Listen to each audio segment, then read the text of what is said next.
खबर, इजराइल ने लेबनान की राजधानी बैरूत पर हमला किया है। हिजबुल्लाह के ठिकानों पर आईडीएफ का भीषण अटैक हुआ है। बैरूत में कई इमारतों को भारी नुकसान भी पहुंचाया गया है। इजराइल ने लेबनान की राजधानी बैरूत, हिजबुल्लाह वो प्रॉक्सी ईरान का जो इस जंग में कूद पड़ा है, जबकि उसके और इजराइल के बीच में जो युद्ध विराम हुआ था उसका उल्लंघन करते हुए उसने इसमें एंट्री ले ली और यही कारण है कि आईडीएफ ने भीषण अटैक किया है। बैरूत में कई इमारतों को भारी नुकसान पहुंचा है। एक और बड़ी खबर, रियाद में अमेरिकी दूतावास पर हमले का एक और वीडियो आया है। ईरान ने बीती रात ड्रोन से यूएस एम्बेसी पर हमला किया था। ये बड़ी अपडेट इस वक्त आपको बता रहे हैं। रियाद में अमेरिकी दूतावास पर हमले का एक और वीडियो। ईरान ने बीती रात ड्रोन से यूएस एम्बेसी को हर जगह टारगेट कर रहा है। ईरान पाकिस्तान से लेकर देखिए रियाद की तस्वीर भी सामने आ चुकी है। यहां पर भी यूएस एम्बेसी पर अटैक किया गया और इसीलिए अमेरिका की तरफ से इन तमाम देशों में अपने नागरिकों को सावधानी बरतने के लिए कहा गया है और कहा जितनी जल्दी वापसी हो सके घर वापसी कर ले। एक और बड़ी खबर, बहरीन में अमेरिकी बेस पर हमले को लेकर आईआरजीसी ने बड़ा दावा किया है। अमेरिकी बेस पर हमने 20 ड्रोन और 3 मिसाइल से अटैक किया। ये आईआरजीसी ने खुद बताया। अमेरिकी बेस में इमारत को टारगेट किया गया, भारी नुकसान पहुंचा है। देखिए बाकायदा इसका वीडियो आईआरजीसी की तरफ से जारी किया गया और ये बताया गया कि अमेरिकी बेस है जहां पर ड्रोन अटैक किया है। 20 ड्रोन दागे हैं, 3 मिसाइल अटैक किए हैं, जिसके बाद ये बड़ा अटैक किया गया। एक और बड़ी खबर, अमेरिका इजराइल हमले के बीच ईरान का बड़ा दावा। आईआरजीसी के प्रस्ताव का प्रवक्ता ने बड़ा दावा किया है। अब तक के हमले में 650 अमेरिकी सैनिक मारे जा चुके हैं और कई घायल हुए हैं। ये बड़ी खबर इस वक्त आपको हम बता रहे हैं। आप देखिए, और 2 मेहमान हैं इस वक्त मेरे साथ और मेरे सहयोगी मधुरेंद्र हमारे साथ जुड़ चुके हैं, लेकिन कर्नल टीपी त्यागी हमारे साथ है डिफेंस एक्सपर्ट के तौर पर। Lieutenant colonel retired Himanshi Singh भी हमारे साथ जुड़ चुके हैं। आप दोनों का स्वागत है। लेकिन मधुरेंद्र, लगातार अमेरिकी सैन्य ठिकानों को, एम्बेसीज को टारगेट किया जा रहा है। अमेरिका की तरफ से भी एडवाइजरी जारी कर दी गई है, back to back attacking mode में ईरान। देखिए बिल्कुल, ईरान ने पूरी तरह से आप देखिए तो अमेरिका के खिलाफ सबसे बड़ा मोर्चा खोला है। पिछली जंग में उसने इजराइल के खिलाफ सबसे बड़ा मोर्चा खोला था, लेकिन इस बार आप देखिए उसके सुपर पावर अमेरिका को पूरी तरह से हिला रखा है।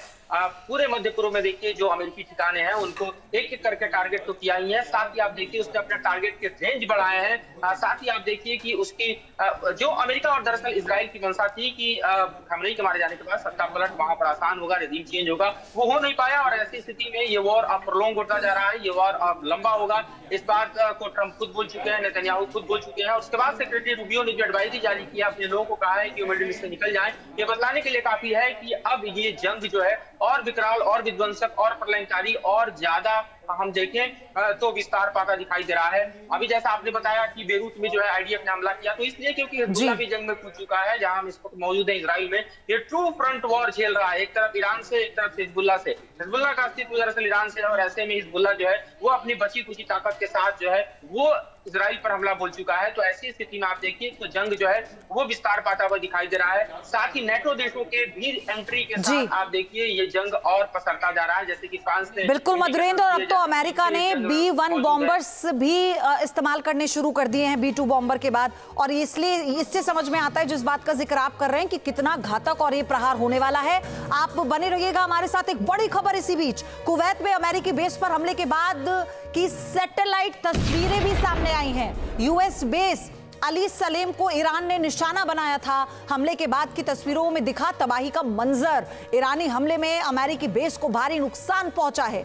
ये बड़ी अपडेट इस वक्त आपको बता दें। कुवैत में भी देखिए लगातार हम आपको बता रहे हैं किस तरह से अमेरिकी सैन्य ठिकानों को, अमेरिकी बेस पर ईरान टारगेटेड अटैक कर रहा है। अब कुवैत में अमेरिकी बेस पर हमले के बाद की सैटेलाइट तस्वीरें सामने आई हैं।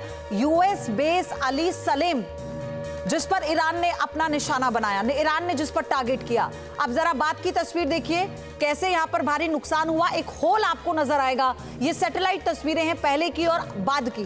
तो ईरानी हमले में अमेरिकी बेस को कितना नुकसान पहुंचा है वो ये तस्वीरें बता रही हैं। ये बड़ा अटैक किया गया है, टारगेटेड अटैक किया गया है ईरान की तरफ से, और ये बड़ा अटैक बता रहा है कि यहां पर कितना नुकसान हुआ है। तो मेरे साथ दीप्ति तनेजा हैं इस वक्त जुड़ी हुई, और टीपी त्यागी सर भी हमारे साथ बने हुए हैं। त्यागी सर, B-2 बॉम्बर का इस्तेमाल किया गया अमेरिका की तरफ से और B-1 बॉम्बर्स की एंट्री भी हो चुकी है। और डोनाल्ड ट्रंप जब ये कहते हैं कि हम जो ग्राउंड ऑपरेशन है उससे भी इनकार नहीं कर रहे, उसकी जरूरत पड़ी तो वो भी होगा, आपको लग रहा है कि ये नौबत आने वाली है? देखिए, ग्राउंड ऑपरेशंस के बारे में तो हम नहीं कह सकते, क्योंकि प्रैक्टिकलिटी के हिसाब से वो मुश्किल है। कारण ये है कि ईरान की भौगोलिक परिस्थिति ऐसी है कि एक तरफ जाग्रोस पहाड़ है 3 तरफ, और एक तरफ डीप सी है, यानी कि एम्फीबियस ऑपरेशन भी थोड़े डिफिकल्ट, और उन पहाड़ों को क्रॉस करना भी डिफिकल्ट, और उसे क्रॉस करने के बाद फिर मध्य ईरान जो है वो रेगिस्तान से भरा हुआ है। आज तक बहुत लोगों ने, बहुत देशों ने ईरान के ऊपर हमले को जीतने की कोशिश की। अलावा 6वीं 7वीं शताब्दी में मंगोल शायद जीत पाए थे, वो भी नॉर्थ ईस्टर्न पार्ट जिसे खोरासान कहते हैं, कोई ईरान को जीत नहीं पाया। ऐसे में अगर अमेरिका, और डोनाल्ड ट्रंप ने कहा भी है, उन्होंने कहा है कि जरूरत पड़ी तो मैं अपनी सेना भी भेजूंगा। अब पहला सवाल ये उठता है कि जरूरत पड़ी, मुझे नहीं लगता कि पड़ेगी। दूसरी बात, सेना भेजेंगे, कितनी भेजेंगे? वहां पे कम से कम 10 लाख से ज्यादा इनको सेना कमिट करनी होगी, क्योंकि जो अटैकिंग सेना होती है वो डिफेंडिंग सेना से करीब 3 गुना ज्यादा होती है। और वहां पे तो ऑलरेडी उनके 7-8 लाख जो है वो IRGC के और मिलिट्री के लोग हैं। इसका मतलब इन्हें 15 लाख के करीब सेना भेजनी होगी। तो this is going to be a long drawn unlikely. जी, तो दिस इज वन थिंग। मैं एक बात ये कहना चाहता हूँ कि जो ईरान के अटैक के बारे में आपने बताया, अगर खोमेनी जिंदा होते तो वो ईरान को दुबई में अटैक करने के लिए ना कहते। दुबई में तो अमेरिका का बेस नहीं है। बिल्कुल ठीक बात है। तो फिर अमेरिका का, उन्होंने तो ये कहा था ना कि हम तुम्हारे ऊपर अटैक नहीं करने, उन्होंने दूसरे देशों को कहा था, हम तो अमेरिका के बेसिस पर। सर, फिर ये बात भी सामने आई ना कि उस इमारत पर अटैक किया जिसमें अमेरिकी अधिकारी थे, लेकिन ये कोई लॉजिक और ये कोई आधार नहीं हो सकता। जो बात आप कह रहे हैं वो एकदम ठीक बात है। मैं सर फिर आपके पास भी आऊंगी, लेकिन दीप्ति जी, आपसे मेरा सवाल ये है, क्योंकि हम ये देख रहे हैं लगातार मिडिल ईस्ट भी अब ये कोशिश कर रहा है कि वो भी रिटेलिएट करे। क्या आपको लगता है, क्योंकि जितने भी ईरान के प्रॉक्सी हैं हम देख रहे हैं एक के बाद एक लगातार सब इस जंग में हिस्सा बन रहे हैं? बिल्कुल पयोधी, देखिए जो ईरान के जो साथ में हैं और अगर मिडिल ईस्ट के हम बात करें तो ये दोनों बड़ी कॉन्ट्रास्टिंग फिगर्स आती हैं with respect to the defence mechanism, with respect to the armies, और किस तरीके का वहां पे एक मैं कहूँ रेडिकलिज्म है या एक जज्बात है अपने सुप्रीम लीडर को लेके या ईरान के प्रति लेके।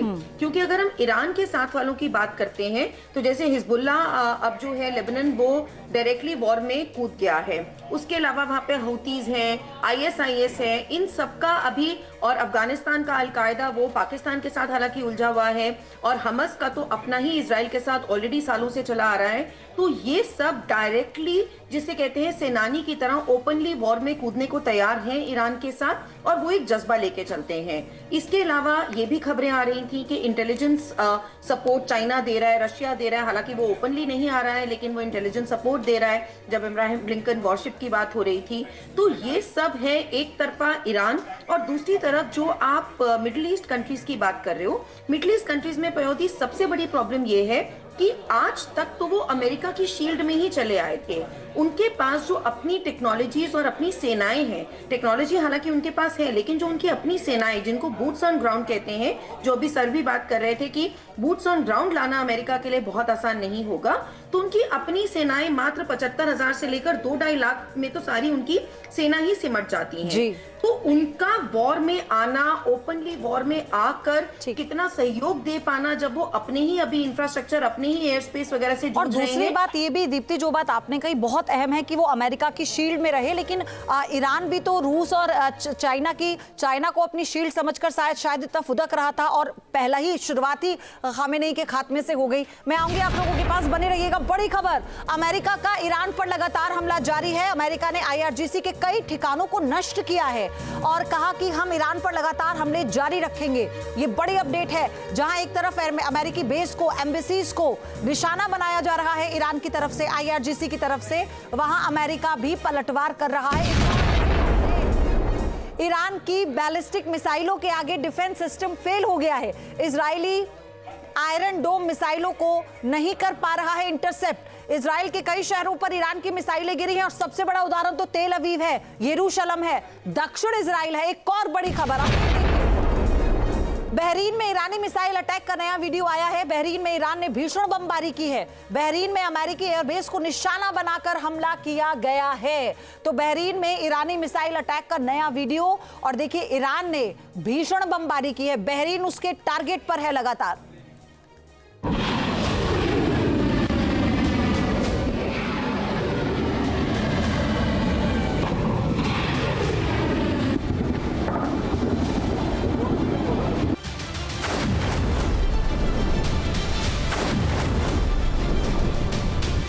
ईरान और इजराइल ऐसे मोड़ पर खड़े हैं जहां तबाही के सिवाय कुछ नहीं। दोनों देश एक दूसरे पर ताबड़तोड़ बारूदी प्रहार कर रहे हैं।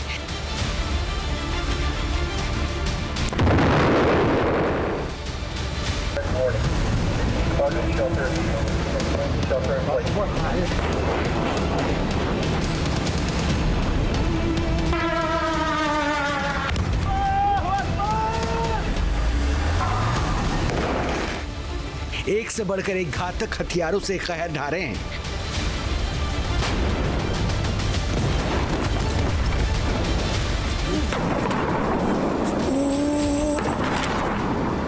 ईरान और इजराइल के बीच एक दूसरे का अस्तित्व मिटाने की जंग छिड़ी है।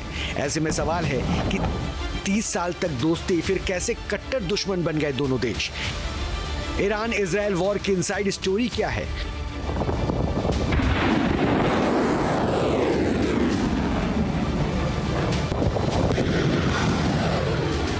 एक वक्त ऐसा था जब इजराइल की दी हुई मिसाइल से ईरान इराक से युद्ध लड़ रहा था। आज इजराइल और ईरान एक दूसरे को अपना सबसे बड़ा दुश्मन मानते हैं।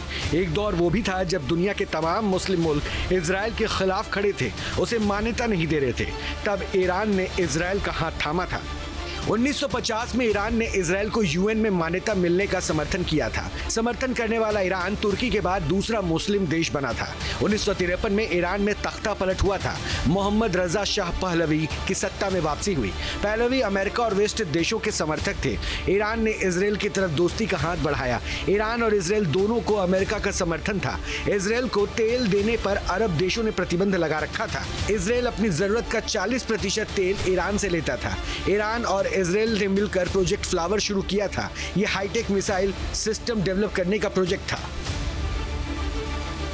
इतनी मजबूत दोस्ती, तो फिर ऐसा क्या हुआ कि दोनों मुल्कों ने एक दूसरे के खिलाफ हथियार उठा लिया? आपके मोबाइल पर तुरंत आएगी ब्रेकिंग न्यूज। स्क्रीन पर सबसे पहले दिखेगी बड़ी खबर। देश दुनिया की हर खबर एक जगह। अब आपके मोबाइल पर तुरंत फटाफट इंस्टॉल कीजिए न्यूज नेशन ऐप और रखिए खुद को अपडेट।